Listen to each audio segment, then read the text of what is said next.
Hello friends! Today I'm going to paint a pretty unique composition.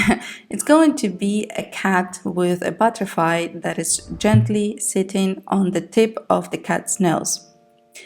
The specialty of this painting is going to be the angle. We will only see the tip of the nose, the cat's nose, and the butterfly will be sitting on it. So before we start watercoloring, I would like to take a moment and sketch out this composition. I will start from the actual nose, from the tip of the nose of our cat, and carefully outline the main elements of this artwork. Make sure to sketch with a very thin line. Your pencil should barely touch the paper and do not leave dark, sharp lines. It's important because after we're going to apply watercolor layers, covering the pencil line, we will not be able to actually remove the graphite, and it will shine through your watercolor layers and will be pretty visible in your painting.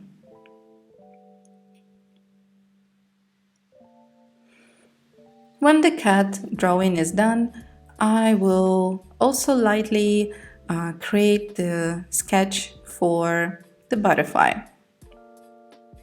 I'll only need to mark the wings, where they start, where they go, the size, the form or shape of the wings, and I'm not going to detail the texture inside the wing. I'm going to do it with watercolor directly.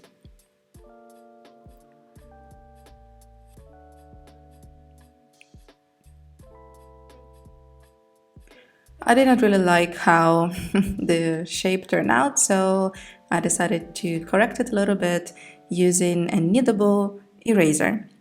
That's a very good choice for watercolor paper because this type of eraser doesn't damage the surface of paper and at the same time gently removes the graphite from the paper and doesn't leave dirt behind. So I added a couple of wings at the back and just finishing up my sketch with the final shaping of the wings of the butterfly. Generally, I would suggest to not use eraser too often and keep your sketch as light as possible.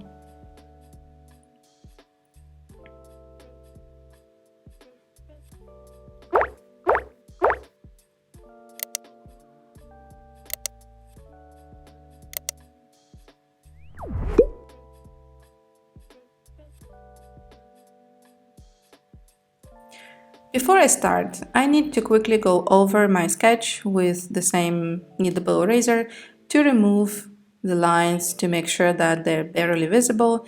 As I said earlier, I don't want the graphite shine through my watercolor layers, and that's why I need to carefully remove them so that you almost do not see them.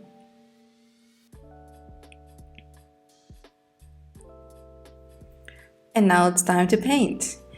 I will start from the cat and I will use wet and wet technique to do so, which means that first I need to apply clean water on the surface of the cat's mouth and only after that introduce some of the very light, almost transparent diluted pink color.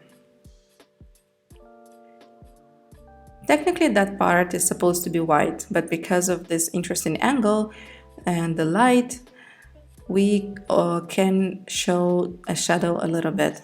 And that's why I am mixing blue with some orange to make blue a bit calmer, not so bright, not so standing out, and add it right away into my wet layer. I used orange to make blue calm because orange is a complementary color to blue. which means it is opposite to blue in a color wheel. And that makes it the best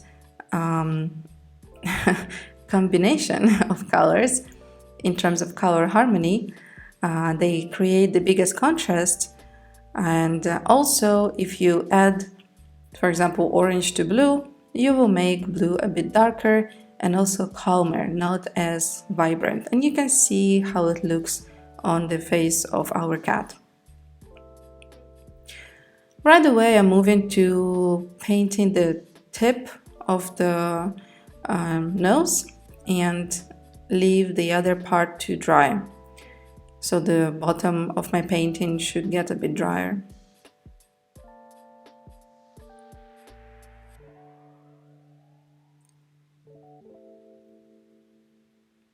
However, maybe I did a bit of darker tone would actually benefit the painting, because this way we're going to show some of the shadows dropping from under the nose of the cat. So I'm using the same darker blue tone. But now I want to mix a darker tone of pink, and I add green to it.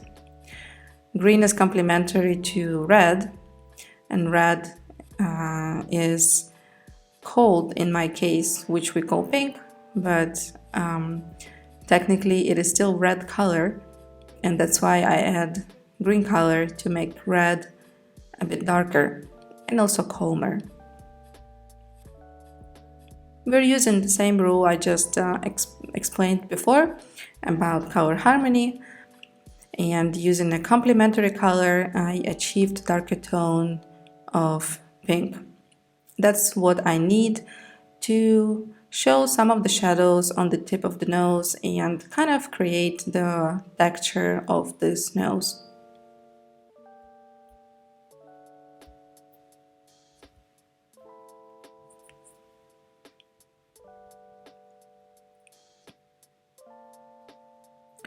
The left side of the tip of my nose should be a bit lighter, because the sunlight is coming from the left, and it highlights the left side of the nose a little bit. That's why, using semi-wet brush, I lifted some of the pigment from the nose.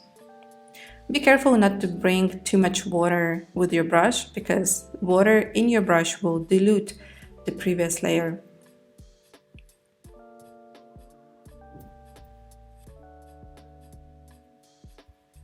You can also notice how the bottom part of my painting got lighter, and the dark blue tone doesn't look as dark anymore, because watercolor tends to lose its intensity when it dries out. Meanwhile, I would like to paint the rest of the face of our cat, and I used again wet on wet technique, applying clean water first and only then dropping some black pigment. This allowed me to achieve this sort of soft edge of the fur of the cat. And if it didn't happen to be very soft, like now, I can soften it by myself. For that, I'm using a semi-wet brush, touch the edge that I think is too sharp, and soften it a little bit. You can even add a bit of extra pigment to cover up the missing spot. If this movement lifted some of the pigment, you can fill it back in with fresh black paint.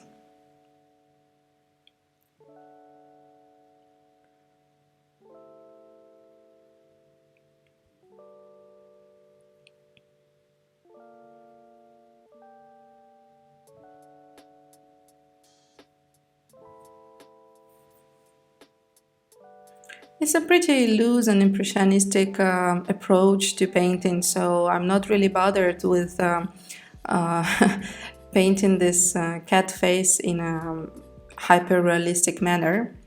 That's why my brushstrokes are loose and kind of free.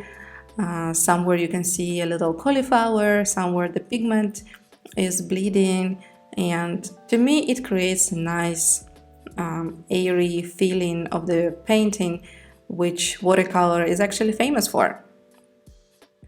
And meanwhile the nose is getting dry, I'm adding a bit of the texture to it.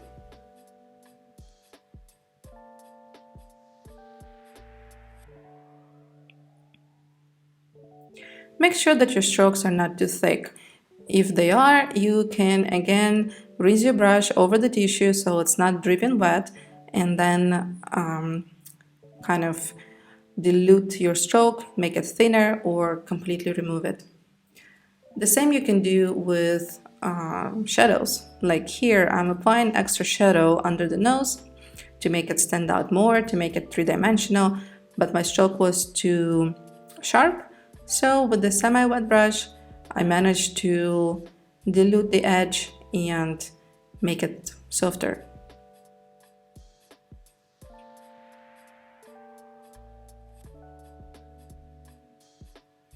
And it also gave me an opportunity to finish up painting the mouth and make it soft and not very standing out. We don't need to drag too much attention to that part.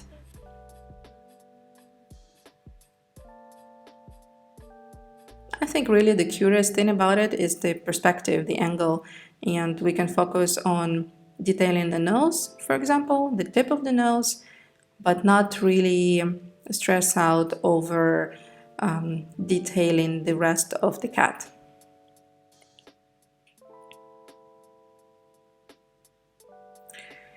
So I'm using a natural brush.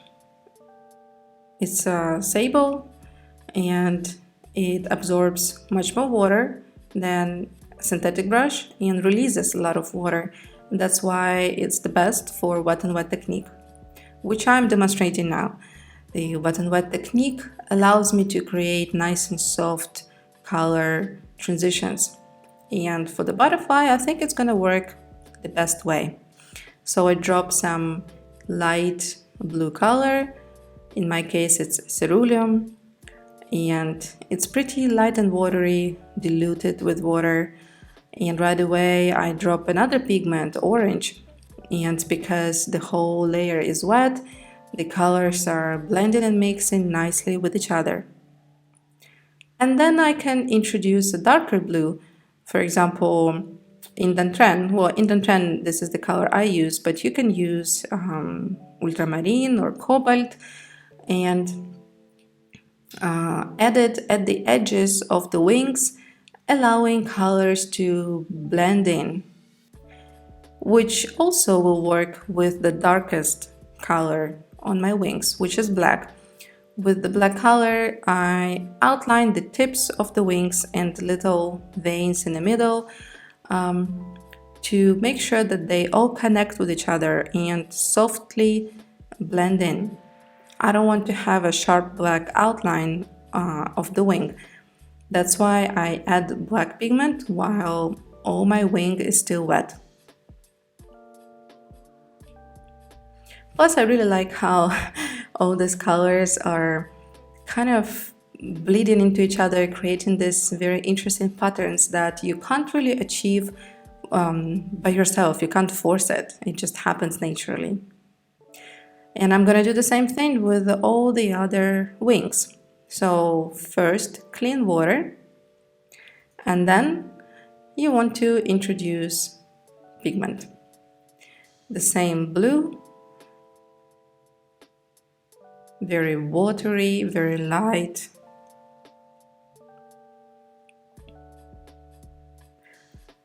And then orange.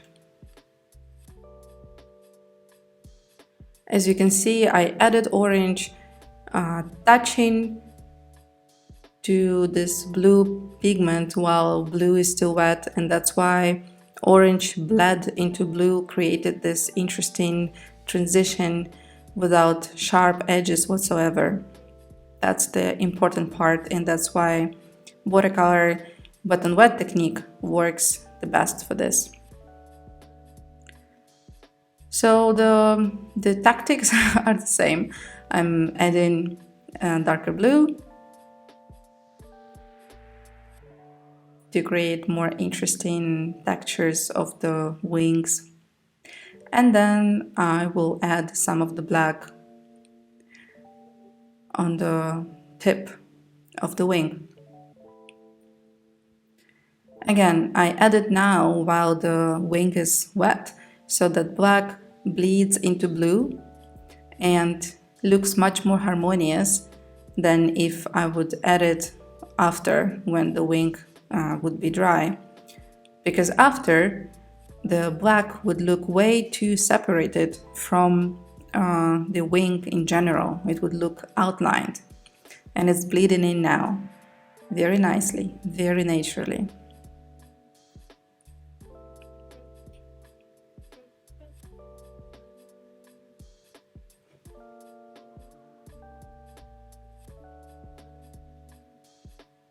Here, it's a very tricky part to not overdo your butterfly.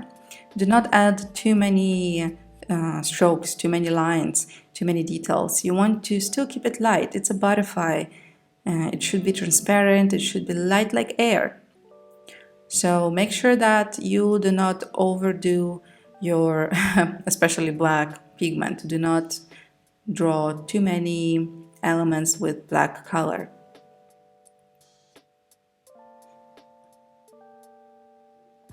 So the two final wings are left. Even though the frontal ones are still wet, they might bleed into the ones at the back. Because when you will apply water first, it will touch the wings that are painted, and they will bleed into this clean area. The colors are just gonna get out and you will reactivate them. So the option here is to let it dry. You can use a hair dryer to dry your painting and speed up the process, or you can just move to finishing working on the cat's face. So I decided to just switch my focus and work on the cat. I decided to add a bit more shadow, building it up step by step using layering technique.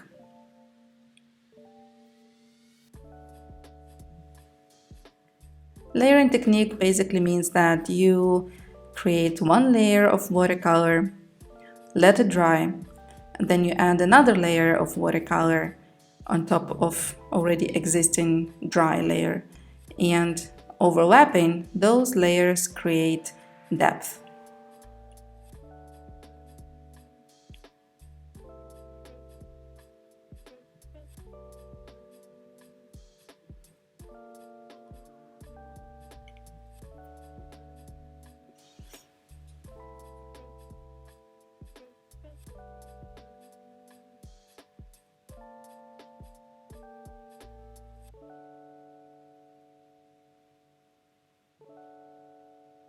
So now I think it's a good time to work on wings. So remember, first clean water, then pigment, nice light blue pigment. I put a little bit too much of ceruleum here and it looks pretty thick, so a bit later I will lift some of the pigment to make it lighter, to make the whole layer lighter.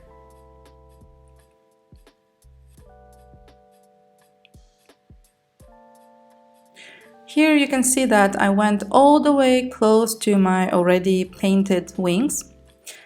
And make sure that when you do that, you actually go all the way to the wing and touch it. So there is no white blank space in between the frontal wing and the back wing.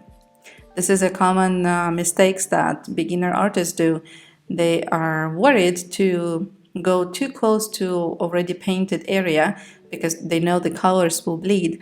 So they leave white kind of outline in between, like a safety measure, but it makes it look unrealistic and separated from your main, not main, but from your other subject, in our case the wings. So don't be afraid, go all the way, almost actually touching the frontal wings. And even if they bleed a little bit, like now you might notice that the black paint started to bleed a little bit into the watery area, it's okay, because we're gonna add orange right now, and then darker blue, and it's just gonna make that bleeding black pigment disappear.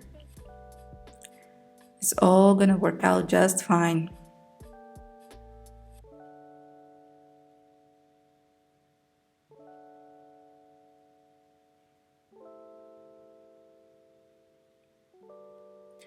So I'm adding a bit darker blue.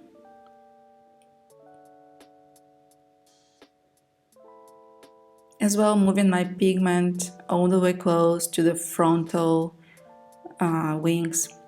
And as I mentioned earlier, I'm removing some of the pigment right now to make it lighter. I rinse my brush over the tissue so it doesn't carry water, because if it carries too much water, it will create a cauliflower on my first initial layer. And that's why I also didn't do it earlier, because the layer was way too humid.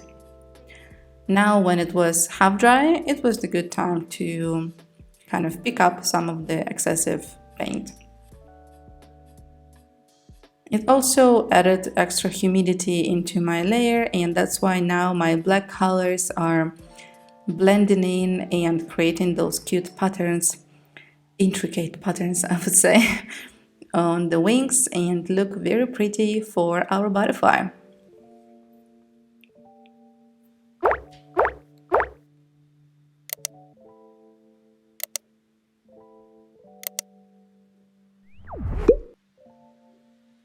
The other wing is also quite wet, so it's a good opportunity to finish up the wings and add the final black outline for our wing at the back. Do not overdo it. Do not add too much of black pigment or too many thin veins and strokes and patterns into the wing. We want to keep our butterfly nice and light and airy. Also, you can check if your cat is dry, because we're gonna add whiskers with a white gel pen. You can also use gouache if you have a thin brush to get the stroke. And here you can see that you don't really see the whisker because the background of our painting is white. It's the whiteness of the paper. We didn't do any background. So that's why the whiskers kind of disappear into nowhere, but it's fine. You can see them on the cat, on the black part of the cat, on the fur. And while you're there, you can also add some of the textures to the butterfly. But again, do not overdo it. You don't want to make it too heavy, even with the white lines. And that's it. I hope you enjoyed painting with me this little cute cat with a butterfly. And I'll see you next time.